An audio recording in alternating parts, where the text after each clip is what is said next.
মাগো, প্রসন্নটা দুষ্টু এমন খাচ্ছিল সে পরোটা, গুড় মাখিয়ে আরাম করে বসে। আমায় দেখে একটা দিল, নয়কো তাও বড়টা, দুইখানা সে আপনি খেলো কষে। তাই তো আমি কান ধরে তার একটুখানি পেঁচিয়ে কিল মেরেছি হ্যাংলা ছেলে বলে। অমনি কিনা মিথ্যে করে ষাঁড়ের মতো চেঁচিয়ে গেল সে তার মায়ের কাছে চলে। মাগো, এমনি ধারা শয়তানি তার খেলতে গেলাম দুপুরে, বলল এখন খেলতে আমার মানা।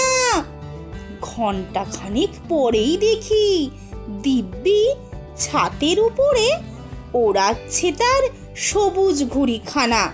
তাইতে আমি দৌড়ে গিয়ে ঢিল মেরে আর খুঁচিয়ে ঘুড়ির